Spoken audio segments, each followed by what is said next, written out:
Absolute resonance के इस episode की शुरुआत में हम देखते हैं कि ज़ाओ जी यांग ने वाकई में काफी ज्यादा खतरनाक तरीके से tiger general resonance arts crimson python flame fist से काफी ज्यादा खतरनाक अटैक लीलो के ऊपर कर दिया होता है। जबकि सब लीलो जो होता है ये भी आगे बढ़ते हुए कहता है कि बहुत बढ़िया, मेरे पास भी इतना पेशेंस नहीं है कि मैं तुम्हारे साथ यहाँ पे बच्चों का खेल खेल के टाइम वेस्ट करूँ। जबकि ज़ाओ जी यांग जो होता है हंसते हुए कहता है कि क्या तुम्हें ये लगता है कि तुम मेरे साथ खेल सकते हो। जबकि इस तरफ हम लीलो को देखते जो कि काफी ज्यादा खतरनाक तरीके से डबल रेजोनेंस मिस्टीरियस पावर का इस्तेमाल करने लगता है और फिर क्या था अपने दोनों ही डैगर से काफी खतरनाक तरीके से ये स्पंज के ऊपर काउंटर अटैक कर देता है और कहता है कि क्या ये काफी नहीं होगा, वैसे मैंने इस ट्रम्प कार्ड को गोल्डन ड्रैगन दोजो के लिए तैयार किया था। और फिर हम देखते हैं कि लीलो पहले की बात याद करता है जहाँ पे जियांग क्विंग ने कहा था अगर तुम क्रिटिकल मूवमेंट पे अपनी स्ट्रेंथ को इंक्रीज करना चाहते हो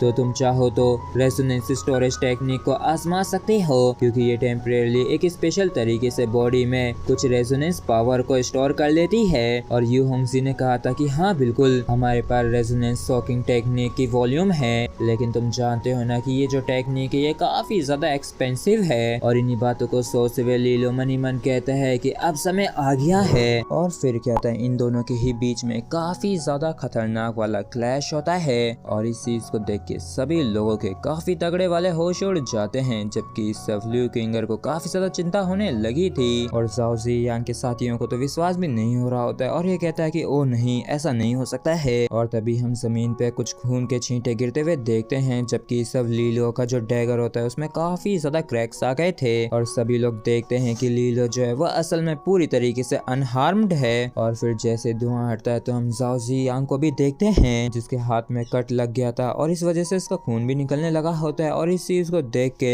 इसके साथियों के होश उड़ गए होते हैं और इसके साथ ही साथ ज़ाओ जी यांग भी इस चीज को देख के हैरान होता है। और इसके साथ ही जो होते हैं ये कहते हैं कि असल में ज़ाओ जी यांग को एक थर्ड लेवल के स्ट्राइक ने पीछे हटने के लिए मजबूर कर दिया और न सिर्फ इतना बल्कि रेजोनेंस प्रोटेक्शन को भी तोड़ के इसने इसको इंजर्ड कर दिया। और ज़ाओ जी यांग जो होता है ये कहता है कि वास्तव में इतनी ज्यादा बड़ी दुनिया में ऐसा कुछ भी नहीं है जो कि एग्जिस्ट ना करता हो और मैंने बिल्कुल भी नहीं सोचा था कि असल में एक दिन मेरा ऐसा जने से सामना होगा जो कि डबल रेजोनेंस की पावर को पोजेस करता होगा, वो भी तब जबकि वो ठीक स्टेज पे पहुंचा भी नहीं है। और जैसे इस चीज को बाकी के लोग सुनते तो चौंक जाते हैं और कहते हैं कि क्या असल में इस बच्चे के पास डबल रेजोनेंस है, आखिर ऐसा कैसे पॉसिबल हो सकता है। और ज़ाओ जी यांग जो है पूछता है कि बच्चे आखिर तेरा नाम क्या है। तो लीलो जो होता है काफी ज्यादा शेकी झाड़ते हुए कहता है कि मैंने हमेशा बिना डर की जिंदगी जी है और हमेशा ही बिना डर के तूफानों के साथ खेलता रहा हूँ और मेरा नाम यू लांग है। और जैसे लीलो अपना नाम यू लांग बताता है तो क्वीन जिलो और ली क्विंगर इन दोनों के ही होश उड़ जाते हैं। और फिर ज़ाओ जी यांग जो है कहता है कि बहुत अच्छे यू लांग, मैंने बिल्कुल भी एक्सपेक्ट नहीं किया था कि जिया किंगडम जो है वह असल में इतना ज्यादा इम्प्रेसिव बंदे को प्रोड्यूस कर सकेगा। हालांकि आज का जो मसला है उसे बस ऐसे ही देख के नहीं छोड़ा जा सकता है बस इसलिए क्योंकि तुम्हारे पास डबल रेजोनेंस है। तो लीलो जो होता है ये कहता है कि तो क्या तुम्हें ये लगता है कि तुम हम सभी को ही प्रोटेक्ट कर सकते हो।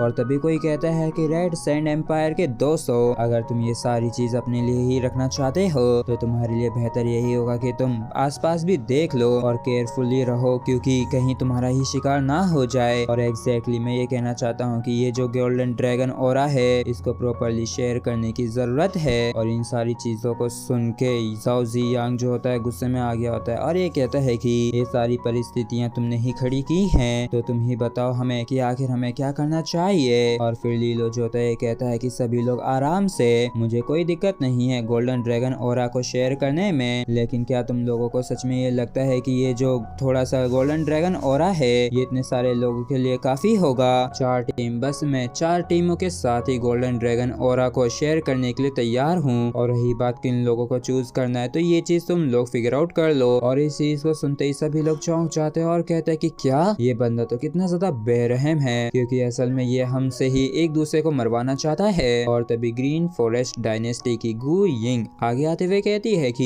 ये जो जिया किंगडम के फ्रेंड्स हैं इनके पास सच में काफी इम्प्रेसिव ट्रिक्स हैं, लेकिन क्या तुम लोगों को ये लगता है कि फिश को ये आजादी होती है कि वो ये चूज करे कि किस जगह पे उसको काटा जाए। और तभी ल्यू किंगर जो होती है एक डैगर को अपनी गर्दन पे रखते हुए कहती है कि भले ही हम चॉपिंग बोर्ड पे रखी हुई फिश के जैसे हैं, लेकिन ऐसा भी कहा जाता है कि कई बार मछली जो है वो जाल को भी काट देती है, और अगर मैंने अपने आप को इंजर्ड करने का प्रिटेंड किया तो इस तरीके से मैं गोल्डन ड्रैगन सीक्रेट की को एक्टिवेट कर पाऊंगी, जिसकी वजह से डायरेक्टली बाहर हो जाऊंगी। क्यों मैंने सही कहा ना। और इस चीज को सुनते गुइंग जो होती काफी हैरान परेशान होती है और सोचती है कि ये लड़की तो कितनी ज्यादा एरोगेंट है। तो लीलो जो होता है इसके पास जाके कहता है कि आखिर तुम ये क्या कर रही हो, प्लीज तुम ऐसा मत करो, क्योंकि अभी तक मैंने इन लोगों के आगे अपने घुटने नहीं टेके हैं, इसलिए मैं नहीं चाहता कि तुम इस तरीके के मेथड को इस्तेमाल करो, मुझ पे विश्वास करो। और फिर लीलो जो होता है कहता है कि बस 4 टीम है, तुम लोगों के लिए बेहतर यही होगा कि जल्दी से डिसाइड कर लो,